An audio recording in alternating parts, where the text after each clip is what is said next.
She's the Chinese fighter who's in it for kicks. It's Chun-Li from the Street Fighter series. For those of you who've never heard of Chun-Li, she made her first appearance in the game Street Fighter 2, which released in arcade cabinets in 1991. Now, Chun-Li is considered to be one of the most iconic fighting game characters in fictional history, alongside Ryu and Ken, and is also the first female fighter introduced in a fighting game. Chun-Li became interested in martial arts at the age of 5 after seeing her first Bruce Lee movie, I am not kidding, and trained under her father's belt. Her father taught her a form of martial arts called Hong Quan and general exercise routines to get where she's at today. After her father mysteriously disappeared when Chun-Li was 18, she joined a detective agency to discover any leads on where her father might be. And that's when she came across the infamous M. Bison, who admitted to Chun-Li that he killed her father. After hearing this, Chun-Li promised that her father's death wouldn't be in vain, and promised to defeat M. Bison from causing anyone else to suffer. And today, she'll be reuniting with Ryu and Ken to take on all of the challengers on the Super Smash Bros. Roster. So starting off, Chun-Li would be a midweight class fighter. She'd have 2 jumps and would be able to wall jump. But now, let's dive into her costumes.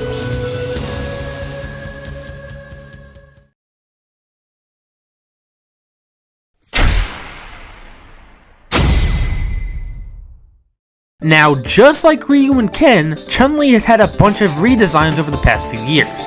But for this to better tie into the core of Street Fighter, I'll be going with her appearance from Street Fighter 2, which has also been an unlockable costume in some of the most recent Street Fighter games.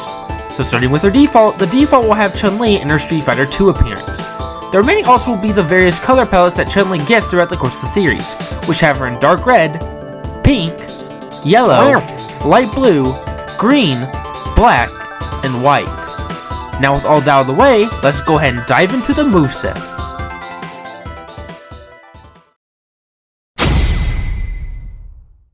Now before I dive into Chun-Li's neutral attacks, I do need to address something. Chun-Li will technically have 8 different neutral attacks while on the ground. Anyone who's even played a single Street Fighter game might know what I'm talking about. In all of the Street Fighter games, everyone has 6 different buttons for attacking. The light punch button, the light kick button, the medium punch button, the medium kick button, the heavy punch button, and the heavy kick button. But given that both Street Fighter and Smash are 2 different games in terms of their design, Chun-Li's light, medium, and heavy attacks will be tied into the neutral attack button, just like what Ryu and Ken have. Simply tapping the attack button will have Chun-Li perform a light attack. These come out quick but don't have a whole lot of damage and knockback. However, holding the attack button will have Chun-Li use either a medium attack or a heavy attack, which comes out slower than the light attack but deals a lot more damage and knockback. So starting off with her light neutral jab, it can be a 3-hit jab that can lead to a flurry attack. It'll have Chun-Li perform a single punch and 2 kicks. If you use her flurry attack, she'll rapidly kick the ever-living snot out of the opponent. In fact, get used to that now folks, because for a majority of her attacks, Chun-Li will use her legs to attack.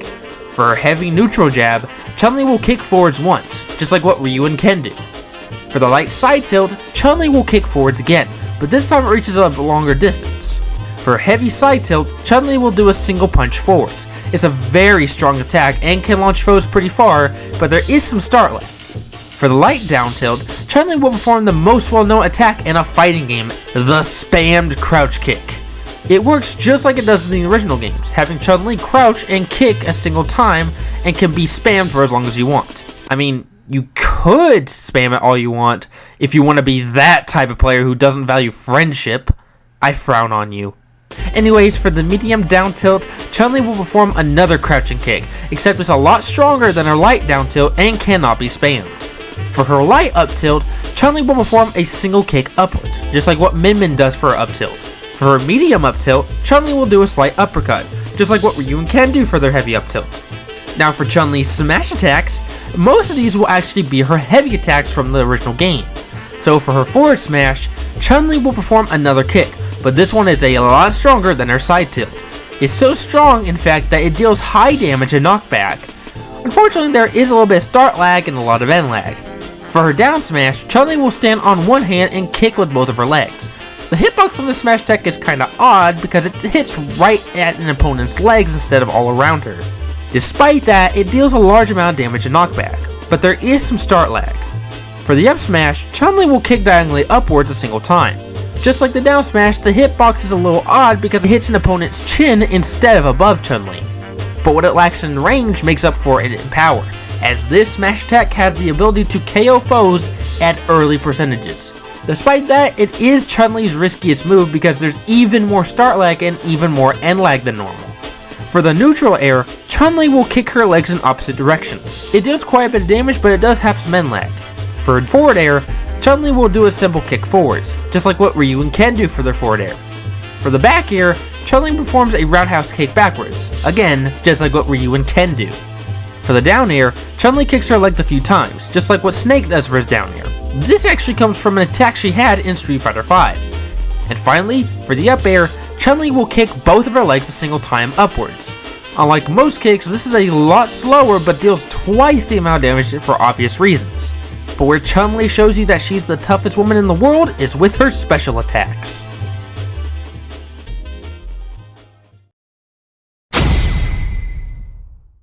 Before I dive into the specials, Chun-Li has another gimmick involving one of the other most iconic features in a fighting game: command inputs.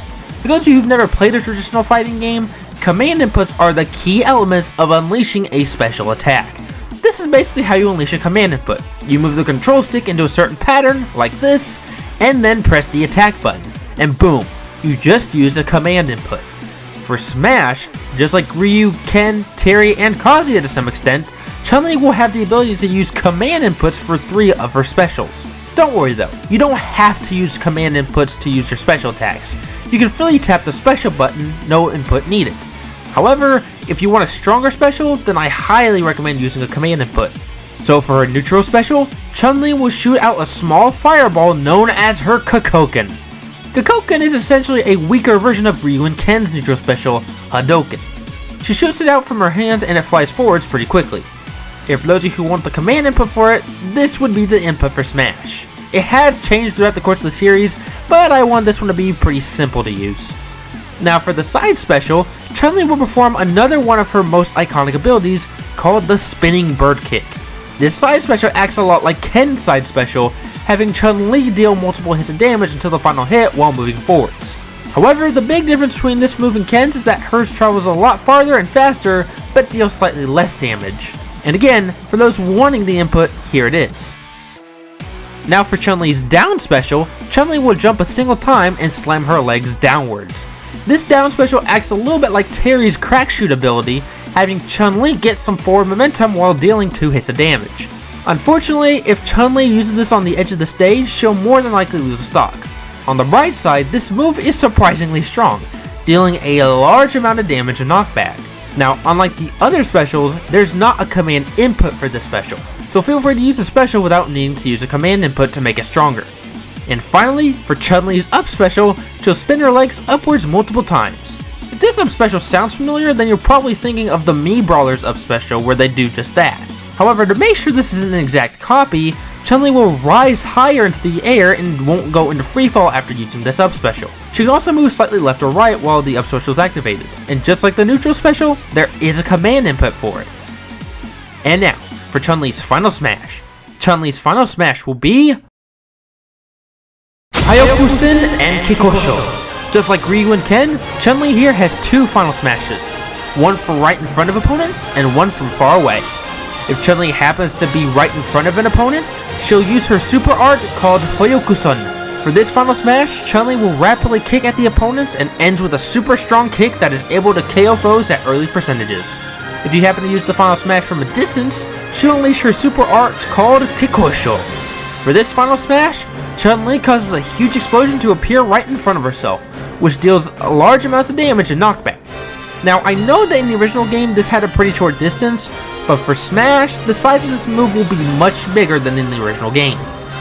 These final smashes references the super arts found within the course of the Street Fighter series.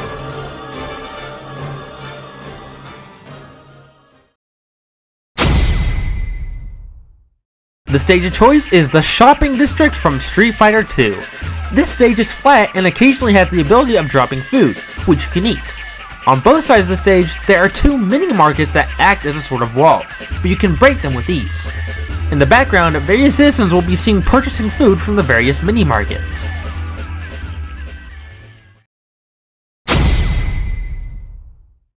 Given that Street Fighter is a fighting game, obviously the music selection was surprisingly easy this time around, so I'll be going with songs from the series.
In total, 14 songs would be included, 2 of which would be remixed.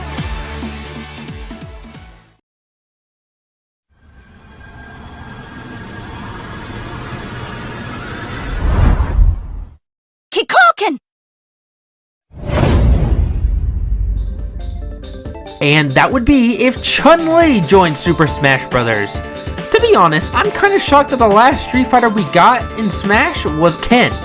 I mean, he makes more sense to add because it's basically Ryu's opposite, but even still, I was expecting Chun-Li more.